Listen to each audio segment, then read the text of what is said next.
Big screen studio ಅಕಾಡೆಮಿಯಲ್ಲಿ multimedia ಕೋರ್ಸ್ಗಳನ್ನು online ಮತ್ತು ಆಫ್ಲೈನ್ ಮೂಲಕ ಕಲಿಯಿರಿ. 100% ಉದ್ಯೋಗ ಮತ್ತು ಪ್ರಮಾಣ ಪತ್ರ ಪ್ರವೇಶ ಪ್ರಾರಂಭವಾಗಿದೆ. ಈಗಲೇ ಕರೆ ಮಾಡಿ. ಅಂದರೆ ಇತ್ತೀಚಿನ ದಿನಗಳಲ್ಲಿ ಕನ್ನಡ ಚಿತ್ರರಂಗ ಒಂದು ಬೆಳವಣಿಗೆ ಬಗ್ಗೆ ಏನು ಹೇಳಿದ್ರೆ, ಯಾಕಂದರೆ ಸಾಕಷ್ಟು ಜನರು ಥಿಯೇಟ್ರ್ ಕಡೆ ನುಗ್ಗುವಂಥದ್ದು, ಕನ್ನಡ ಚಿತ್ರಗಳು ಒಳ್ಳೆಯ ಯಶಸ್ಸು ಕಾಣುವಂಥದ್ದು ನಡೀತಿದೆ.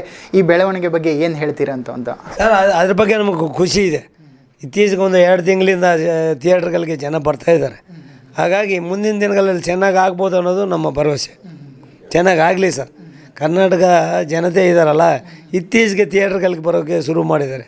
ಸೂಪರ್ ಶೋ ಆಗ್ಬೋದು, ಮಾದೇಶ ಆಗ್ಬೋದು, ನಮ್ಮ ಇದು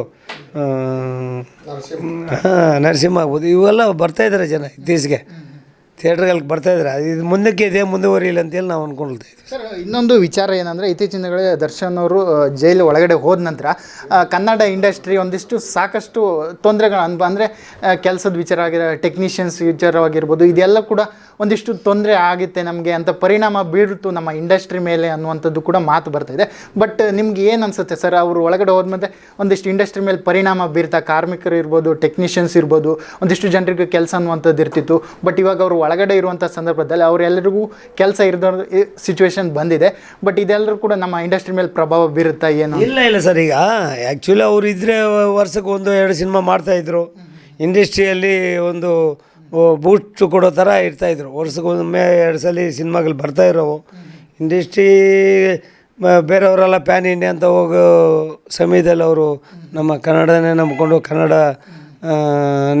ನಿರ್ಮಾಣ ಮಾಡಿಕೊಂಡು ವರ್ಷದಲ್ಲಿ 1-2 ಮಾಡ್ತಾಯಿದ್ದ ಅಂದರೆ ಅವರು 2ನೇ ಮಾತಿಲ್ಲ. ಹಾಗಂತೇಳಿ ಏನೋ ತೊಂದರೆಯಲ್ಲಿ ಸಿಕ್ಕಾಕೊಂಡಿದೆ ಅಂತ ಹೇಳೋಕ್ಕಾಗಲ್ಲ ಅಲ್ವಾ.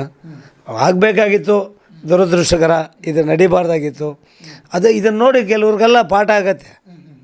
ಯಾರು ಇಂಥ ಕೆಲಸಗಳಿಗೆ ಹೋಗಬಾರ್ದು. ನಮ್ಮ ಲೆವೆಲೇನು, ನಾವೇನು ಅಂತ ಒಂದು ಸ್ವಲ್ಪ ಮಾಡೋಕೆ ಮೊದಲು ಒಂದು 2 ಸೆಕೆಂಡ್ ಯೋಚನೆ ಮಾಡಬೇಕು. ಇದು ಬೇಕಾಗಿತ್ತಾ ನಮ್ಗನ್ನೋದು. ಅವರು ಪಶ್ಚಾತ್ತಾಪ ಪಟ್ಟಿದ್ದಾರೆ, ಆದಷ್ಟು ಅವರು ಮನನೊಂದ್ಕೊಂಡಿದ್ದಾರೆ. ಈಗ ಆಗಲಿ ಸರ್, ಒಳ್ಳೆಯದಾಗಲಿ. ಮುಂದೆ ಏನಾಗುತ್ತೆ ಅಂತ ನೋಡೋಣ.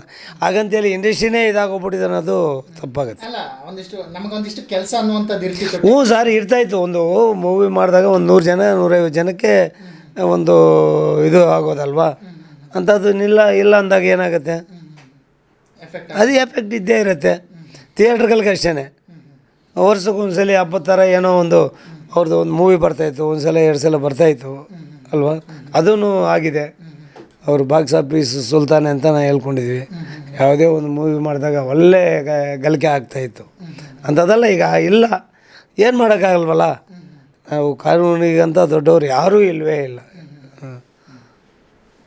Okay, thank you sir, thank you.